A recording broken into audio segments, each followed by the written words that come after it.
If you've ever seen any analysis of the Shawshank Redemption, you probably already know that Andy Dufresne is a symbol of hope. But much more than that. As the film itself says, he is light to the world, a light in that filthy, rotten prison world, filled with violence, ignorance, and despair.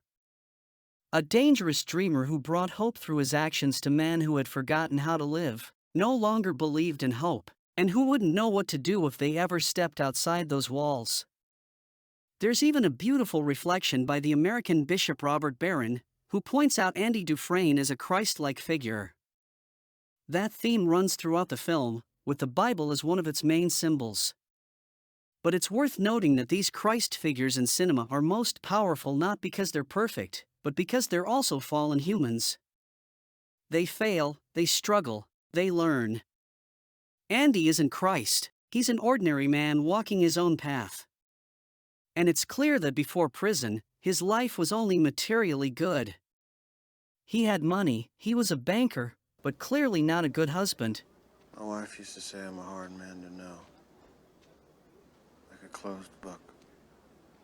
Complained about it all the time.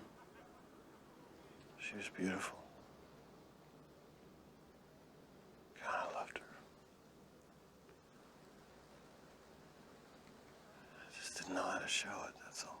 Likewise, as a banker, Andy probably didn't help many people. He might have been good at his job, but mostly in a way that just made the banks richer.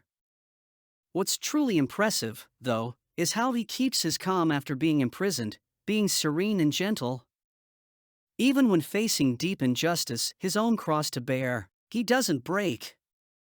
He studies the environment around him carefully, accepts what happened, and little by little starts finding a way forward.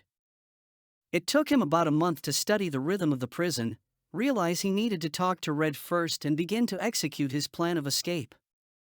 But he wasn't some super genius who had everything figured out from the start. He was simply attentive. As reality unfolded, he stayed alert to the opportunities that life placed before him. That's why Andy isn't just calm and quiet, he's also sharp, clever, and observant.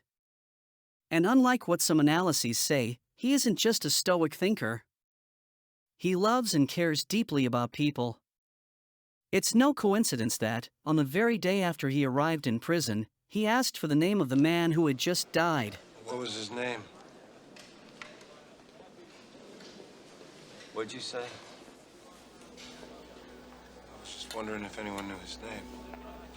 What the fuck do you care? And even after finishing his tunnel, Andy didn't rush out of prison as if he were just checking out of a hotel.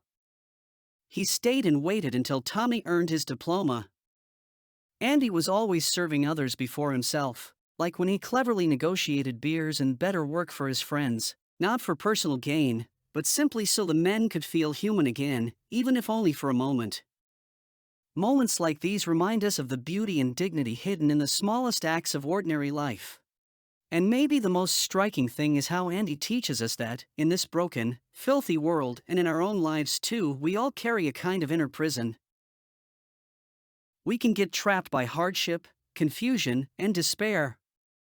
Yet through persistence, hard work, and knowledge, through art and beauty itself, we can open a door to something higher, a glimpse of the transcendent shining quietly through the cracks of the harshness of life.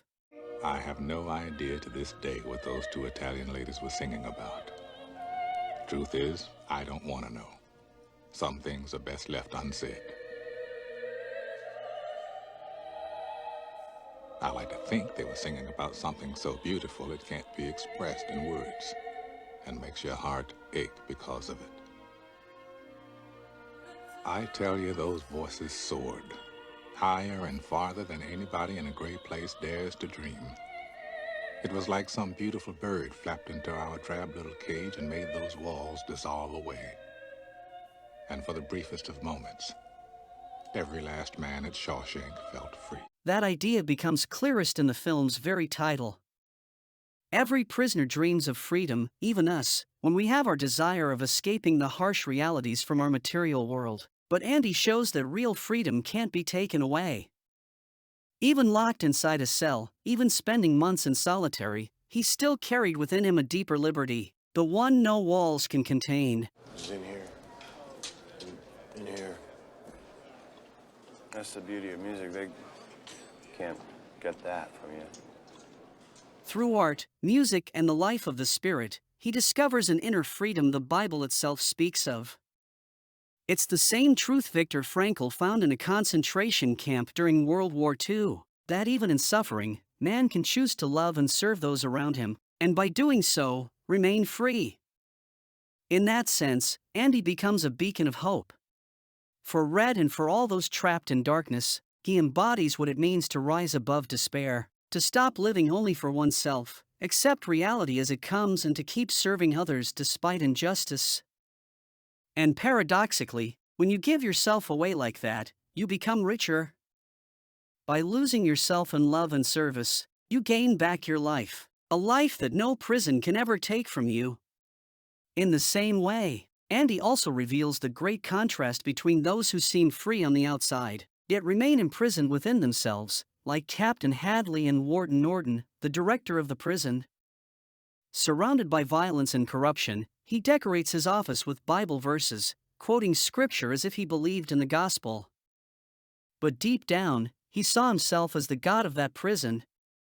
He couldn't accept any small contradiction, and used his power to dominate others, stripping them not only of their freedom, but of their very hope.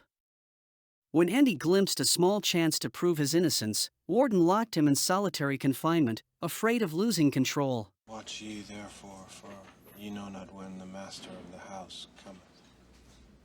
Mark 13:35.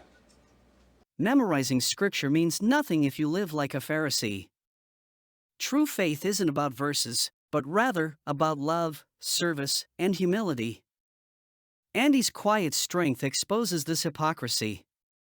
Warden worshipped money and was corrupted, while Andy served others. One enslaved souls, the other set them free. And that's the battle inside all of us, the choice to become, even in part, a reflection of Christ. When we accept our crosses, embrace what happens to us, even if clearly injustice, and still choose to love and serve wherever we are, then we find real freedom in the interior spiritual decision to love, even in darkness. The redemption of Shawshank means that even in prison, you can be free.